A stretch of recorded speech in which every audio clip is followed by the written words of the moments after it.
టనెల్లో 8 మంది చిక్కుకున్నారు. ఎస్ఎల్బీసీ టనెల్లో మొత్తం 8 మంది చిక్కుకున్నారు. వాళ్ళని ప్రాణాలతో కాపాడేందుకు ప్రస్తుతం ప్రయత్నాలు కొనసాగుతున్నాయి. క్షణక్షణం అన్నట్లుగా ఎస్ఎల్బీసీ టనెల్ వద్ద పరిస్థితులు కనిపిస్తున్నాయి. ఉత్తరాఖండ్ ఘటన తరహాలోనే ఎస్ఎల్బీసీ టనెల్ ప్రమాదం కూడా ఉంది. కేంద్రం నుండి ఇప్పటికే ప్రత్యేక బృందాలు వచ్చాయి రెస్క్యూ చేసేందుకు. ప్రమాదం 14 కిలోమీటర్ల లోపల జరగడంతో ప్రయత్నాలు కష్టంగా ఉన్నాయి. రంగంలోకి ఇప్పుడు ఆర్మీ అలానే ఎన్డీఆర్ఎఫ్ టీమ్స్ కూడా పాల్గొన్నాయి. ప్రస్తుతం ఎస్ఎల్బీసీలో ఉన్న టన్నెల్లో చిక్కుకున్న 8 మందిని రెస్క్యూ చేసేందుకు ప్రత్యేక బృందాలు అక్కడికి చేరుకున్నాయి. వాళ్ళని రెస్క్యూ చేసే ప్రయత్నాలు కొనసాగుతున్నాయి. అయితే క్షణక్షణం అన్నట్లుగా పరిస్థితి కనిపిస్తోంది. వాళ్ళని ఎట్టి పరిస్థితుల్లో కాపాడేందుకు, రక్షించేందుకు అక్కడ ప్రయత్నాలు కొనసాగుతున్నాయి.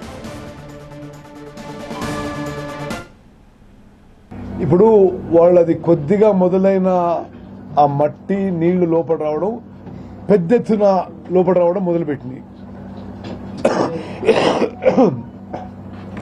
8 మీటర్ల వరకు కవర్ చేసినాయి. అప్పుడు వీళ్ళిగా లాభం లేదని అది మొదలైన 20 నిమిషాల లోపల ఉండి వీలైనంత మందిని వాళ్ళు బయటికి తీసుకురావడం జరిగింది. ఈ బోరింగ్ మిషన్ మీదున్న వాళ్ళు, వెనుకున్న వాళ్ళందరూ కూడా బయటకు వచ్చేశారు. బోరింగ్ మిషన్ ముందున్న వాళ్ళు కొంతమంది మిగిలిపోయారు. వాళ్ళకి ఇప్పుడు రెస్క్యూ ఎఫర్ట్స్ చేయడానికి, వాళ్ళకి సేవ్ చేయడానికి మన ప్రభుత్వం పూర్తిగా ఆ పనిలో నిమగ్నమైన.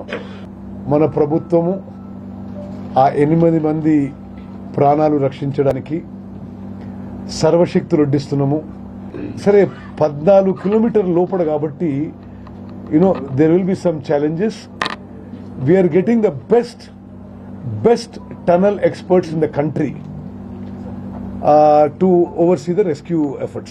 Disaster Response Force, NDRF, దేశంలో ఈ టనల్ ఎక్స్పర్ట్స్ గురించి వారితో మాట్లాడడం జరిగింది. అదేవిధంగా చీఫ్ సెక్రటరీ గారు కూడా మరి NDRF, NDMA వాళ్ళతో మాట్లాడుతున్నారు. మేము ఇక్కడ ఈ రెస్క్యూ ఎఫర్ట్స్లో భారత సైన్యాన్ని కూడా రిక్వెస్ట్ చేయడం జరిగింది. 14 కిలోమీటర్ల లోపల ప్రమాదం జరగటం వల్ల ఛాలెంజింగ్ గా ఉంది సిచ్యువేషన్ అని మంత్రి మాట్లాడుతున్నది ఇప్పటి వరకు చూసాం. ప్రస్తుతం అక్కడ రెస్క్యూ ఏ విధంగా కొనసాగుతుందో వివరించడానికి మా ప్రతినిధి శివ ఫోన్ లైన్ లో సిద్ధంగా ఉన్నారు.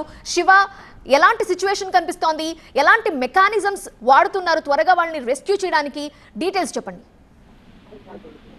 అయితే ప్రధానంగా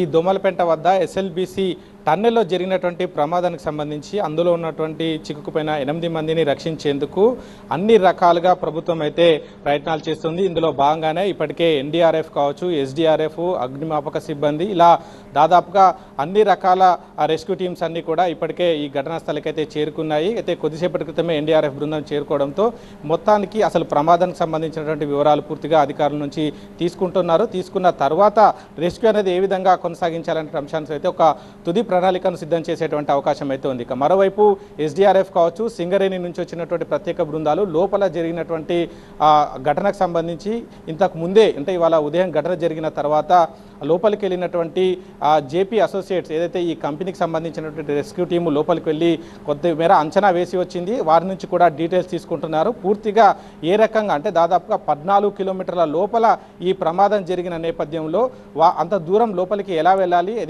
ఎట్ ది సేమ్ టైం అక్కడ ఉన్నటువంటి పైనుంచి వచ్చినటువంటి నీరు కావచ్చు, మట్టిని కావచ్చు, కూలిపోయినటువంటి సెగ్మెంట్లు ఏదైతే ఈ టన్నెల్ నిర్మాణంలో భాగంగా ఉపయోగించేటువంటి సెగ్మెంట్లు కూడా దాదాపుగా 10 నుంచి 12 సెగ్మెంట్లు కూలిపోయి అంటున్నారు. వాటన్నిటిని కూడా బయటికి తీసుకురావాల్సి ఉంటుంది. లేదా ఒకవైపు ఈ మొత్తం రెస్క్యూ ఆపరేషన్ జరగాలంటే చాలా సమయం పట్టే అవకాశం ఉంది. దీంతో పాటుగా ఎక్కువ మానవ సిబ్బంది కూడా అవసరం పట్టేటువంటి అవకాశం ఉంది. ఈ నేపథ్యంలోనే ఈ టన్నెల్ కాబట్టి ఏ రకంగా ఈ రెస్క్యూ ఆపరేషన్ కొనసాగించాలనేటువంటి అంశానికి సంబంధించి అయితే పూర్తిగా అన్ని రకాల రెస్క్యూ టీమ్స్ ఒక ప్రణాళికను సిద్ధం చేసేటువంటి అవకాశం ఉంది. దాదాపుగా 8 మందిని సురక్షితంగా బయటికి రప్పించే దిశగా ప్రయత్నాలు అయితే కొనసాగిస్తున్నట్టుగా తెలుస్తుంది. ఇప్పటికే మంత్రి ఉత్తమ్ కుమార్ రెడ్డి కూడా ఈ ఘటనకు సంబంధించి సమీక్ష జరిపారు. అవసరమైతే ఇప్పటికే ఇండియన్ ఆర్మీ సహాయం కూడా కోరుతున్నామని కూడా చెప్పడం జరిగింది. అయితే ఇప్పుడు ఉన్నటువంటి సిబ్బంది రెస్క్యూ టీంతో పూర్తిగా ఒక ప్రణాళిక రూపొందించిన తర్వాత లోనికి వెళ్ళడం, అలాగే అక్కడ ఉన్నటువంటి బురదను, నీటిని తొలగించి అక్కడ చిక్కుకున్నటువంటి వారిని